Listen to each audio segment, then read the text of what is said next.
Let's talk Baiken. The release of Baiken has many exciting, including myself. With a dope character design, strong neutral game, and potentially high damage, she's looking to be a strong and, more importantly to me, a fun character. However, the most important thing to mention is how she truly is the queen of RPS. With the ability to keep you on your toes during offense and defense, players will constantly be guessing what options they should represent and how to gain the upper hand. So let's get into it. But first off, let's talk about what RPS means. As loosely defined based off the fighting game glossary by Infel, it's about option that beats one choice but loses to another. The basic example would be strike, throw, blocking. Strike beats throw, throw beats block, block beats strike. The goal when playing RPS is to represent and cycle through options that were to favor you on offense, defense, or neutral. While this is a very simple example, fighting games are much more nuanced, and typically one of our options may defeat several possibilities that may occur. And it drives some characters want to RPS with you due to their toolkit and the reward they get, such as Leo, Anji, and of course, Baiken. To get into the meat of it, let's talk about Kabari. Heavy Kabari is a strong neutral option due to his range and destroy. However, the moment your opponent blocks the ability, they are immediately put into this odd guessing game of what they should do. While she might instantly use the follow-up, Baiken might decide to stagger her pressure in order to continue her approach. And through this stagger, she may loop the scenario by reusing Kabari in a string, forcing the player on defense to make another decision. If they choose an immediate response, such as a strike or jump, they may be struck by the follow-up. And if they choose instead to backdash, a delayed follow-through will clip them, forcing them into taking Baiken's Tatami Oki regardless. Suddenly the defender must commit to an action, delay a response, or simply refuse to commit, which allows Baiken to thrive. However, this is her archetype, and the game plan Baiken players want to play, but it's not to say there isn't some level of counterplay. Firstly, if Kabari is done too close, throw will punish it as it's -3 on initial usage and the follow-up.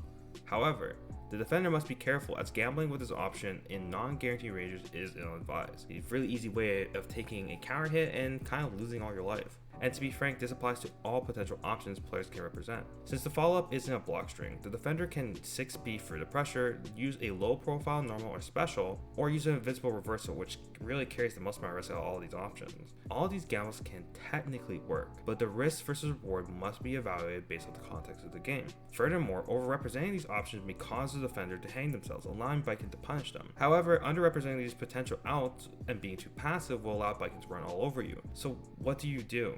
Simply put, you must rotate these options, which might not be the most satisfying answer. However, due to your archetype, gathering knowledge during the match and evaluating your choices will gain you the most amount of mileage. Baiken players will fight back and RPS with you as they should. Choose a strike after Kabari. They may look to counter or look to whiff punish. DP instead, I guess you die. Don't DP, please. My advice is to evaluate what the Baiken player likes to do throughout the match, respond accordingly, and see how they adapt. This also goes for all Baiken players. Keep them on their toes. Don't always represent the same option after you do Kabari. Mix it up a little bit and see how they respond to it. And then in turn, make aggressive or defensive choices. Okay, so we've talked about her offensive choices with Kabari, but what are her pressure sequences from Baiken's normals? Baiken has several good and interesting options to offer close slash, but they all have their own unique issues. And for the purposes of this section, I'm mainly going to be talking about close slash and the Gatling options that come afterwards. The most commonly used as of recording is definitely 2H. This will lead to Baiken's highest damage from a normal hit, close slash, but also has an issue with one free gap in between, which opens the reversal. Furthermore, it's very negative, which is open to immediate responses from your opponent if they are willing to gamble on your stagger. Personally, due to the visual representation of the button, I believe doing longer staggers into Tatami can, in theory, be difficult, making it hard to be creative with your offense with this tool.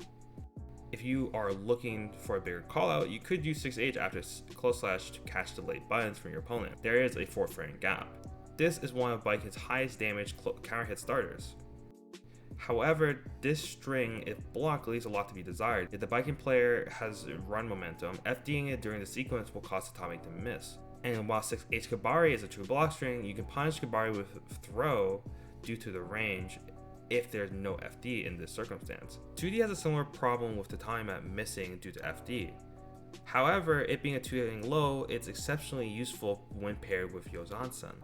I'm not necessarily saying the defenders should FD into buttons every given opportunity, because they could in theory run into the hurt box with Tatami, but Baiken players should be wary of this option. They may not just press a button, they may jump forward after Tatami mat, assuming that Tatami mat doesn't clip them, and therefore potentially punish you on the way down, right?